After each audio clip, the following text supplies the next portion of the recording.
A unanimous Supreme Court declared President Trump is not above the law, rejecting his claims of absolute immunity from subpoenas for his financial records. No citizen, not even the president, is categorically above the common duty to produce evidence when called upon in a criminal proceeding. The Supreme Court has now said, guess what?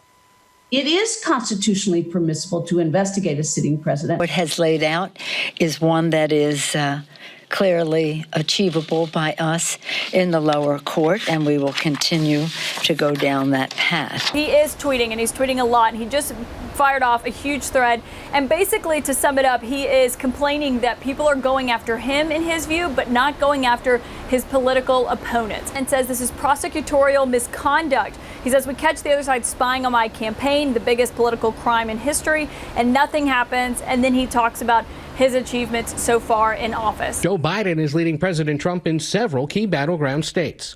Poll after poll after poll show Biden leads in places like Georgia and North Carolina, even narrowly in ruby red Texas.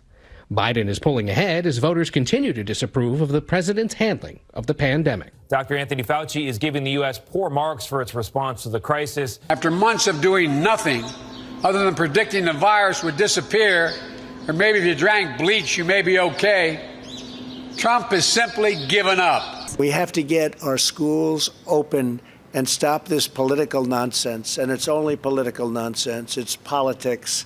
I'm confident if you can do Home Depot, if you can do Walmart, if you can do these things, we absolutely can do the schools. 3 of the worst hit states, that's California, Texas, and Florida, have each recorded their highest daily death tolls yet. And there is growing evidence that the surge is linked to the reopenings. There's no bigger symbol of that than Disney World, which will reopen its doors to the general public tomorrow. And that, of course, is in Florida, where, according to the New York Times, average daily cases have jumped nearly 1,400% since the state reopened. I'm Barry Gordon. I'm Andre Coleman. This is NewsRap, live at 5. The home edition continues.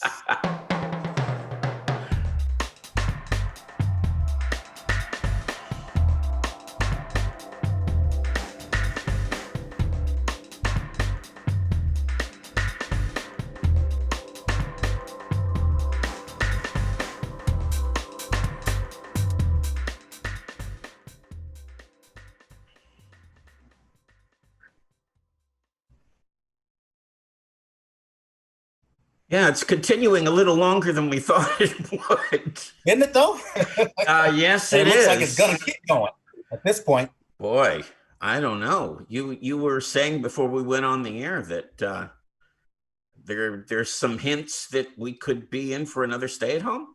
Yeah, Garcetti's mentioned it. Well, that's the city. But, at the same time, Newsom's hitting at it, has begun to hint at it. Or I guess in Newsom's way, he's begun to say it because that's really the same thing when it comes to Gavin Newsom. Yeah. What about Catherine Barger? Nothing yet. But Dr. Ferrer has said this is the direction we will have to go if the numbers don't go down. So consider we have been at record case numbers for the past 2 weeks. This week, we've started to have record death numbers. So the fatalities are up in California and LA County. So I thought we were being really careful for a while. I mean, it seemed to me that, he was laying out the guidelines. What happened, do you think? Did they just not follow the guidelines? I mean, at one point, Barbara Ferrer was saying that only 50% of the restaurants that opened were actually observing the guidelines. Well, I think that's a big part of the issue. I think the other big part of the issue is that when you start to get back to young people, the people who feel invulnerable, the people who feel like it can't happen to them, who may have followed the order at the beginning, but once they can get back out and get together, they probably got together in droves. They probably did. I mean, we saw those shots at the beach. Those didn't look very good. Yeah, the beaches. And, it also goes to what we've been talking about with society, the entitlement issue. I don't want to wear a mask and I don't have to wear a mask and this violates my rights and all that stuff. People not realizing that their actions impact 50 or 200 or 2,000 other people's actions or their See, health. that's, and I guess that's not driven home enough. Yeah. I mean, the answer to it's my right is you don't have a right to kill somebody. Exactly. And you might. We don't know that you will, but you might. So and you know what? You have never had that right. That's right. Period. You just don't have that right. And so when I hear that, it's so frustrating because no, they don't have that right. And you know, and we're at a time also where police departments do not want to have more contacts with people for obvious reasons right now. So if the idea is that this is going to become enforceable, or calling the police to begin to enforce it, well, then that would mean that the police have to, you know, make more contact with people walking down the street. Yeah. Or crowds of people themselves. And that's not what they want right now, because I'm sure right now they're thinking, we want to make sure that we come across as protecting and serving. Sure. Not as abusive and pushing people around. So we have our own, we have our own public health director. So where is she going to take her cue from? Is she waiting for Newsom? Is she waiting for Barger? Is she waiting for Garcetti? I mean, who's going to be signaling her? You know. Well, typically we wait for the county in Pasadena. The problem is that lately Garcetti's orders have been, you can go stricter, but you can't go lighter, which forces us to, you know, follow. Like this past week, we did a story that, okay, no more group chatting and singing at church for a Newsom order. Now, City Hall got all kind of flack over that. There are a lot of churches in Pasadena, obviously, but they can't go lighter. They can't go, well, you can do it at the beginning and the end of service, or you can do it if you social distance. Just can't do it. So typically the orders have kind of mandated, even the restaurant order was, you can go harder, but you can't go lighter, kind of thing. So I think that's a good thing. I mean, I think that's a good thing. Yeah. Well, it's the only time he's taken a stand. I won't say the only time, but it's one of the few times he's taken an actual real stand. And now, as you probably are aware, Pasadena is preparing to close off some streets so that there can be some street dining for the remaining restaurants that are open. I've heard that that's going to happen, but it hasn't happened yet. When is that happening? Starts tonight. Starts tonight. Parts of Pasadena, some of the north-south streets and the intersections will be shut down. So in Old Pasadena? In Old Pass. So, but again, even with that, you've got to make sure enforcement will be key, because you've got to make sure it doesn't become a festival atmosphere. Right. And you have people hanging out who haven't seen their friends in, 4 months without masks on, and people just running up and hugging each other. And the next thing you know, you got 10 people eating together. Nobody's got a mask on. And I know. Well, we had, we've had one dining out experience. This was several weeks ago when we went to El Portal.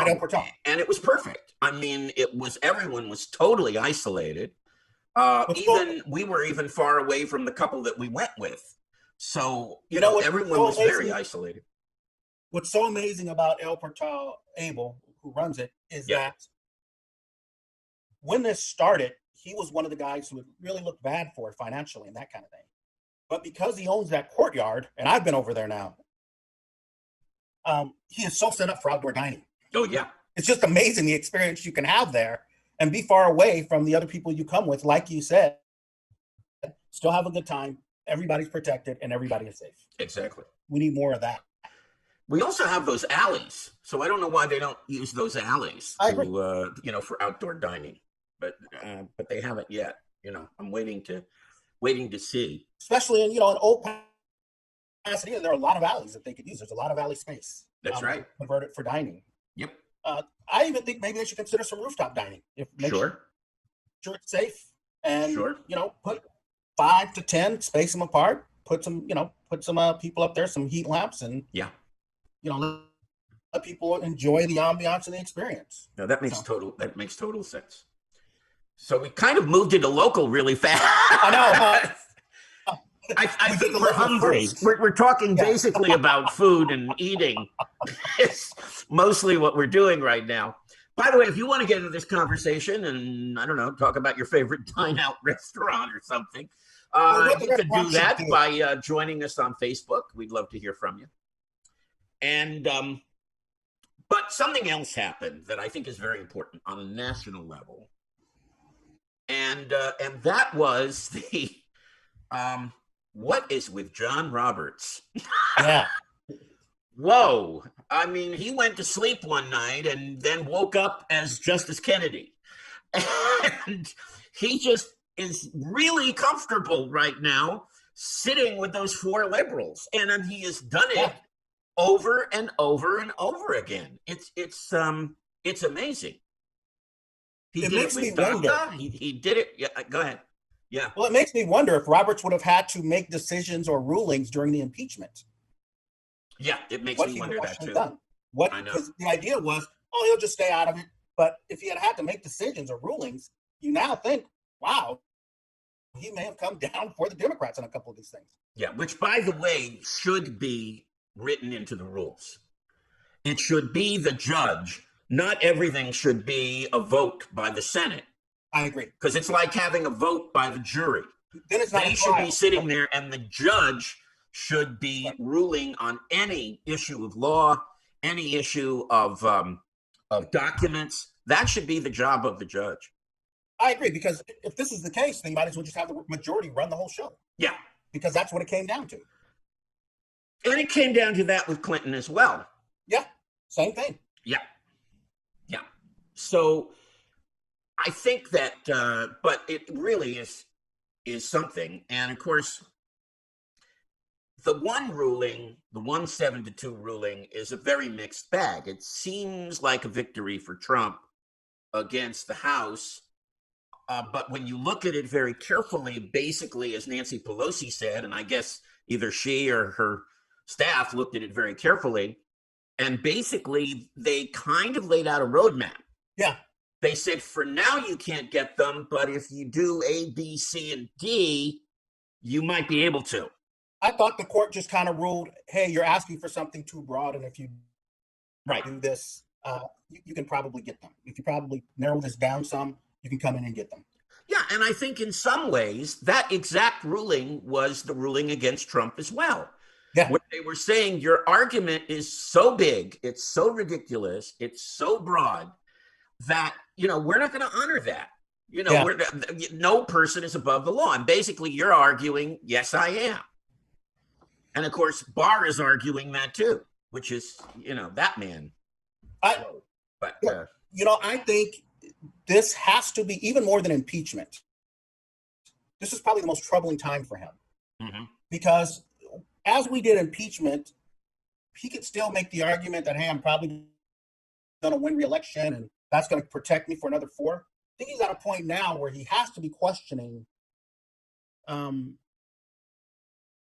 and January. And if there's a November vote, and all indications right now say that vote is going to go against him and just destroy and just devastate the Republican power structure right now, then it becomes, how long do I stick around for this? Because that's right. Now I've got a guy who's coming in who's already said he won't pardon anybody. So the pardon powers, we're going to have a discussion probably very soon on the pardon powers. Yeah, what I would expect. Yeah, I think that's right. And speaking of the election, and then we'll go to local. But speaking of the election, what we were showing in the cold open, Texas, Georgia, with blue. What is that about? I mean, that could be unbelievable. But I just think, we may, after November, be saying, thank God for Donald Trump, because he basically put the Democrats where they probably should have been 10 years ago, and was the best thing that's happened to the party. I don't want to say that yet, but it's certainly looking that way, particularly with the Senate. Well, let me it's definitely looking ask you this. This is a big if. And then I know we got to jump to local. Yeah. Are we looking at, I don't think we're looking at a Reagan-Mondale landslide. I do not think we're there. No. But are we looking at something akin to that, maybe where people go, this was really a shellacking and an ass whipping that this guy took? Are we looking at I think we might be looking at a 2012. Wow. Okay. Or 2008? Okay. I think we might be looking, which one was better for him? 2008, I think. 2008. I think we might be looking at 2008. I think that's possible. Amazing. That would be amazing. Yeah. And the legacy would continue. All right, let's go to local. All right, let's do it. This is your local news brief for Friday, July 10th, 2020. The city of Pasadena reports 1,453 confirmed coronavirus cases, a 112 case increase from last week. With 5 additional virus-related deaths, the death toll is now at 98. Los Angeles County Health Director Dr. Barbara Ferrer warned in an email to hospitals, if the trajectory continues, the number of ICU beds, our most limited resource, is likely to become inadequate in the near future.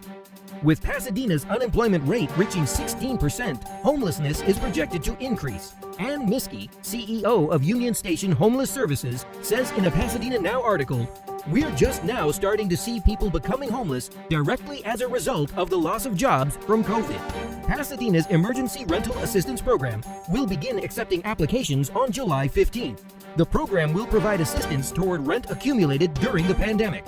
The assistance will cap at 3 months, will not exceed $4,500 per household, and is subject to income eligibility criteria. More information can be found at cityofpasadena.net/housing. The Pasadena Public Safety Committee is discussing a ballot measure that would create a civilian review board. The board would investigate complaints by members of the public concerning misconduct by the police. Before any changes in oversight take place, the City Council must amend the municipal code that currently provides the police chief with the authority to appoint community members to a citizen review board. The Los Angeles County Board of Supervisors approved a settlement agreement over the removal of sediment at the Devil's Gate Dam.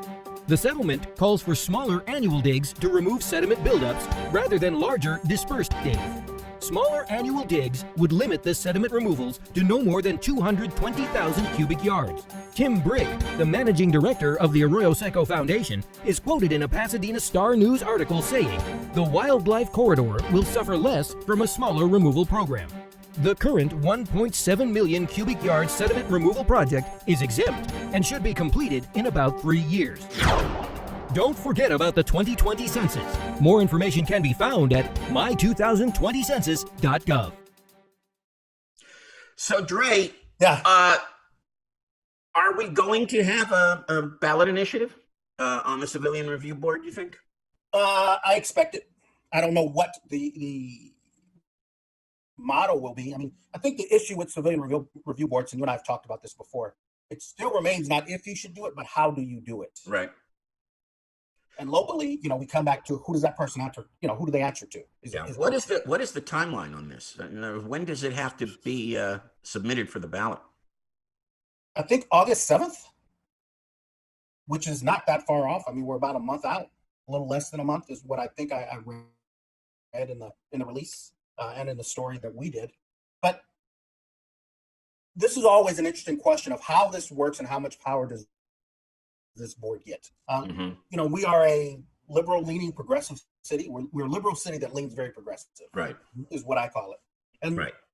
They want everything from subpoena power to higher firepower. And I don't think City Hall is willing to give them, to give a board all of that. So it's how far will this board be allowed to, would a civilian review board be allowed to go is the question. Who are the movers and shakers on this? It's coming out of public safety. That's John Kennedy's committee. He chairs it. Hampton's definitely always pushed for that along with Kennedy. But now the mayoral candidates have moved over from the other side to this side, and it's probably part political and part time. So it's basically, I was wondering whether it started outside of the committee and then landed in the committee, whether there's a citizen group behind it, whether there's a major push. Well, locally, this has been going on. This call for citizen review has been going on since Michael Bryant died in '92, and he was a Pasadena barber. He died at the hands of LAPD, but Pasadena assisted. But then, you had, and these are names familiar to you, Maurice Clark, Lamont Robinson, Kendrick McDade, all these incidents since then. And every time we have an incident, Leroy Barnes, this call comes back and gets louder and louder and louder. So no, this isn't coming out of one group. The activists would tell you that it's coming out of that group. Black Lives Matter would tell you it's coming out of that group, but it's been around for decades locally here. I remember when, to tell you how times have changed, I remember when Jackie Robinson was leading public safety, and she had to fight to get a recommendation to take this conversation to council. That's how many people were against it then. Now we have a clear majority on the council who are saying we need to look at this and have this discussion. And the position of Perez?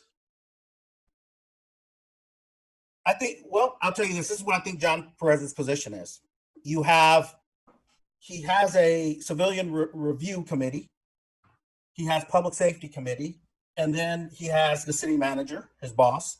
And then he would have this group. I think John Perez's position is probably he wants to answer to one group and one boss, not three and one boss. You know, and there's another question. I mean, if you start this, does the public safety committee remain useful? What's their job? What's their scope after that? Well, certainly, and the other thing, which was the civilian review or the review committee that you mentioned, right? Mm-hmm. So that already exists. I would think that would go away, wouldn't it? It should at that point. I mean, wouldn't it? Why would it stay? It would be the question. Another thing is when you come back to subpoena power, this is what I always look at. If you look at Villanueva and the Civilian Oversight Commission that Barger and the county put into place, they need subpoena power because Villanueva is an elected official. Right. If Villanueva says, hey, go to hell, I'm not answering any questions, they need to be able to subpoena him to get answers. They can't fire him. If John Perez does that, he can be fired tomorrow. Yeah. So, and the council has subpoena power already. So as far as subpoena power, don't necessarily really think I don't think it's a necessity to do this job here. But there are a lot of California laws that bar the review of personnel files. Sure. So how limited will the scope of the work be at the same time? You know, what will they be able to find out? So, I mean, those are questions that'll have to be answered here. And is it going to take on every act of officer misconduct or only the more egregious ones? Or that's the next question. The scope of the work. Are we just talking about shootings? Are we talking about use of force? Now, keep in mind, I'm not saying that Pasadena is above scrutiny, but Pasadena averages about one use of force. I mean, per year, the use of force numbers are so low that, you know, the question would be just to examine force. It's like, okay, why are we examining force? Because the numbers are so low. It's something like the average was less than 1% of all arrests involve force in Pasadena were the last numbers. But that doesn't mean that they're you know, that racial profiling and these other things can't be examined, and racial bias and systemic racism in the department, things like that. But then what does public safety do? What is the mandate of public safety at that point? By the way, I never asked you a few weeks ago when the Rayshard Brooks incident happened.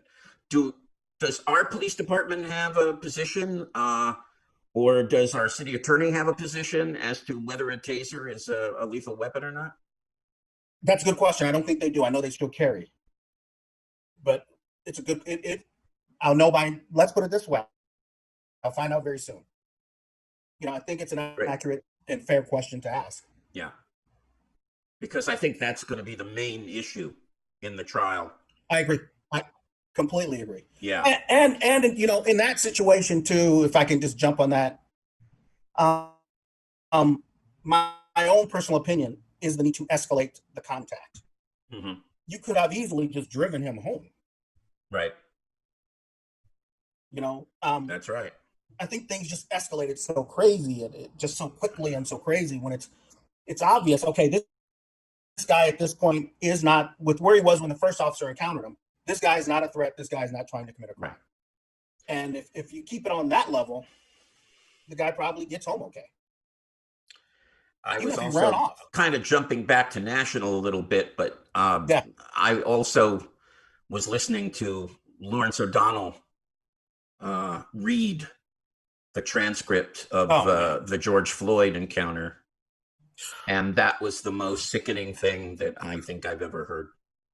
No, that's one of There those were examples. so many moments in that when it could have stopped. You know, had no idea that it went on that long. That he'd said from the beginning that he was afraid of COVID. You know, I mean that he mentioned it. Yep. And I just, it was heartbreaking, absolutely heartbreaking. They had so many chances to correct the behavior and to keep this guy alive. And I thought that this was a tragedy that couldn't get any more tragic. I know. And then when I heard that, I thought, wow, it's even worse than I could have possibly imagined, kind of thing. Especially when they told him somebody kept breathing, doing a lot of talking. Yeah. Who goes there? You know, that's almost at the level of just being evil. When somebody tells you that, you don't stop and think, oh, the guy's in danger here. You know what I mean? But it's just evil. It's Yeah. just evil. I mean, basically, he's pleading for his life, and they're telling him to shut up. And it's beyond. There's no excuse for it. No, there really isn't. Well, on the good news front, just very briefly, you and I watched Hamilton this weekend. Yeah, not together, but we both saw it. Not together, we both saw it. No, we were totally socially distanced, and I enjoyed it, man. It's a great show. It's just a great show. If anybody out there has Disney Plus, watch it. You don't want to miss it. It's an amazing show. It's amazing how much it relates to where we are right now. That's right. You know, but it was and I love theater anyway. I just thought it was amazing to see. I'm probably going to watch it again at some point, to tell you the truth. Oh, I will. I'll watch it probably 7 times. But yes. And then when the Blu-ray comes out, Disney Plus, I'm going to watch. I'll have that. So, yeah. But now that I've kicked up my Disney Plus and started, I'm probably going to watch Endgame again tonight. Sure. Watch Endgame. Mandalorian is fun, too, by the way. Yeah. Yes. If you haven't seen Mandalorian, it's fun. Seen, man. Yeah. I'm going to check that. It's enjoyable. Because they're only half hour. All right, man. All right. That is kind of it for us. So stay well, stay healthy. I will not be with you next week. Man. But there will be a wonderful guest host, I'm sure. And if not, you got Dre. That's all you need. So that's it for me. I'm Barry Gordon. And I'm Andre Coleman. Yes, he is. And this is NewsRap, live at 5. Bye, everybody. See you next week.